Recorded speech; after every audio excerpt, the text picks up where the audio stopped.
Vou ler com vocês 1 Samuel, capítulo 30, versículo 1, seguir. Sucedeu, pois, que chegando Davi e os seus homens ao terceiro dia em Ziclag, já os amalequitas com ímpeto tinham dado sobre o sul e sobre Ziclag, e tinham ferido Ziclag e tinham posto a fogo, e levaram cativas as mulheres que estavam nela, porém a ninguém mataram, nem pequenos, nem grandes, tão somente os levaram consigo e foram pelo caminho. E Davi e os seus homens vieram a uma cidade e viram uma cidade que ela estava queimada a fogo, e suas mulheres, seus filhos, suas filhas estavam levadas como cativas. Então Davi e o povo que se achava com ele alçaram a sua voz e choraram. Choraram até que não houvesse mais força para chorar. Não sei se você já teve essa experiência.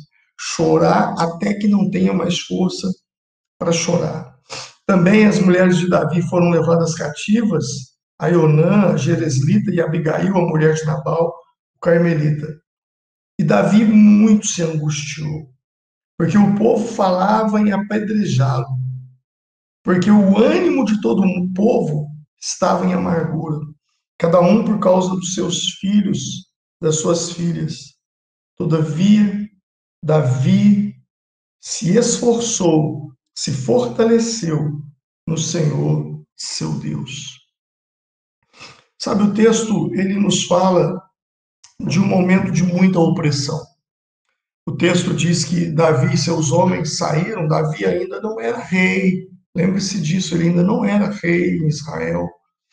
E ele tinha ali os seus homens, os homens que ele juntou na caverna de Adulão, aqueles que posteriormente, lá em 2 Reis 22, vai se transformar nos valentes homens de Deus.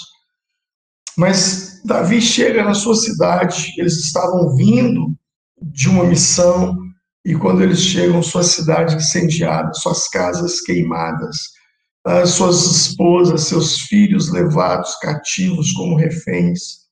E quando aqueles homens viram isso, o texto diz, né, a Bíblia diz aqui que eles choraram tanto que eles não tinham mais força para chorar.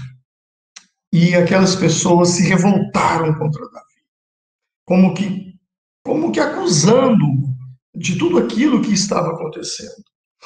E a Bíblia diz que Davi se angustiou muito, versículo 6, porque o povo falava em apedrejá-lo, porque o ânimo do povo era de amargura, as pessoas querem achar um culpado, então julgaram a culpa em Davi. E o que me chama a atenção é o finalzinho desse texto. Então Davi se fortaleceu. Uma outra tradução vai dizer: Davi se esforçou no Senhor. Nós estamos vivendo dias de angústia.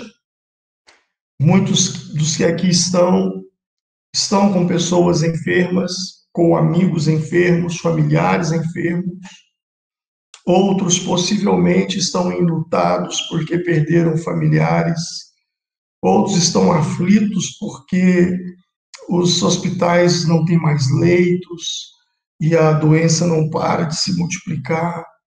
Então, é um momento de muita angústia, é um momento de muito sofrimento, é um momento de desespero.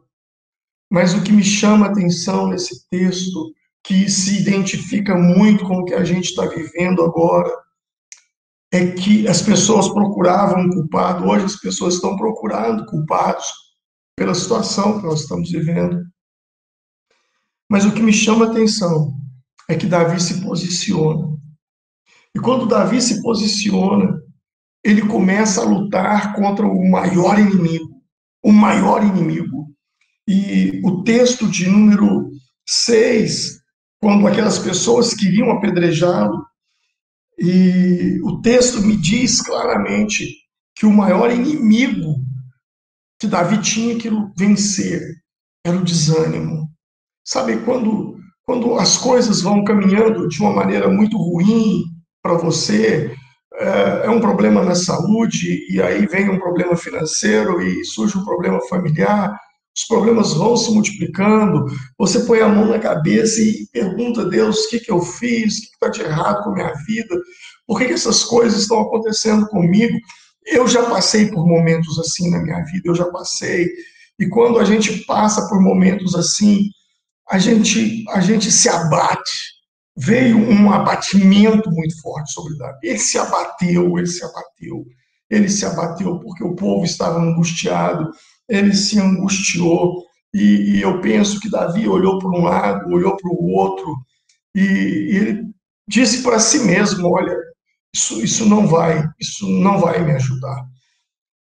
Posteriormente, lá na frente, Salomão escrevendo em Provérbios, seu filho Salomão escrevendo Provérbios, ele vai dizer uma frase muito interessante: se te mostrares frouxo, se te mostrares fraco no dia da angústia, sua força será pequena. Talvez um dia Salomão ouviu o seu pai Davi contar essa história e ele se inspirou, quem sabe, ali para dizer isso.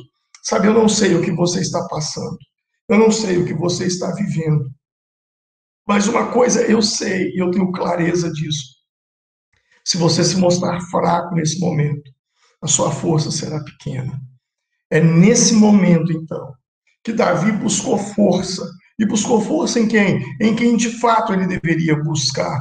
Ele buscou força no Senhor. A Bíblia diz: diga o fraco, eu sou forte. E o texto diz que Davi se esforçou no Senhor. Ele buscou força no Senhor. A nossa força está no Senhor. É no Senhor que nós devemos nos fortalecer. Davi buscou ao Senhor para se fortalecer. Preste atenção, Davi buscou. Buscar é mais que orar. Eu vou te dizer isso. Buscar é mais que orar.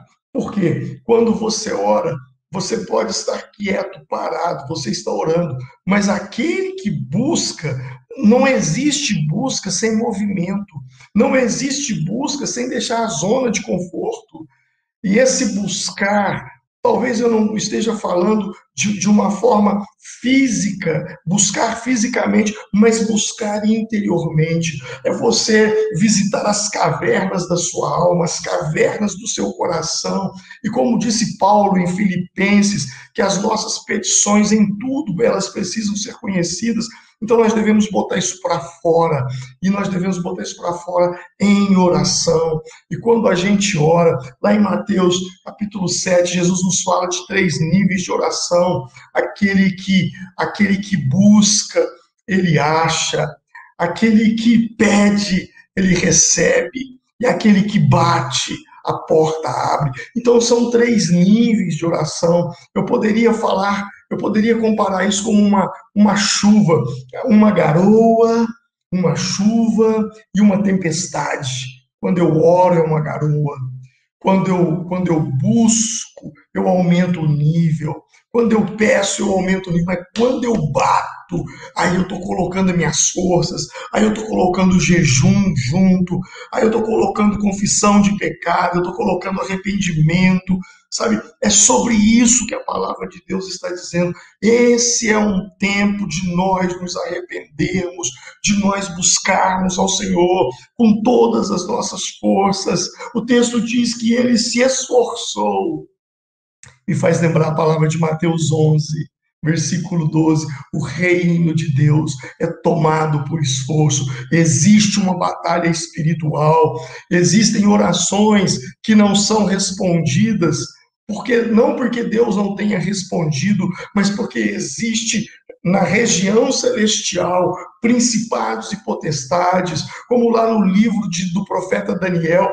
A Bíblia diz que desde quando ele começou a orar, saiu a ordem, mas o príncipe da Pérsia se opôs por 21 dias, e se não fosse Miguel, o arcanjo, para chegar ali, aquele anjo, aquele ser celestial não teria chegado até Davi, ou melhor, até Daniel. Então eu e você precisamos ter esse entendimento, esse conhecimento.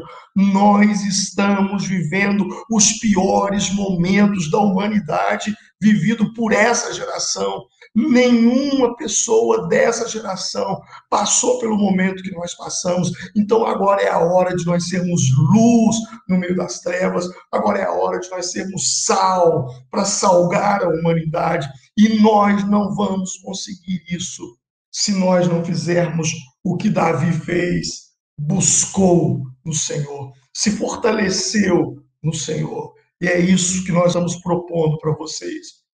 Por esses próximos 14 dias, todos os dias, às 10 horas da noite, nós temos um encontro marcado aqui para nos fortalecermos no Senhor. É uma vigília de oração. Até vou parar de pregar agora, porque nós não estamos aqui para pregar nessa noite, mas para orar ao Senhor com intensidade, de pedir, buscar e bater, e de se fortalecer no Senhor. Que essa palavra, para você que está desanimado, para você que está angustiado, saiba, não está perdida a batalha, não está perdida a guerra. Nós podemos nos esforçar no Senhor. E é na oração que nós vamos virar o jogo. É na oração que nós vamos trazer a cura do céu sobre a nossa cidade. É na oração que nós vamos trazer o livramento. Que Deus possa te abençoar nesse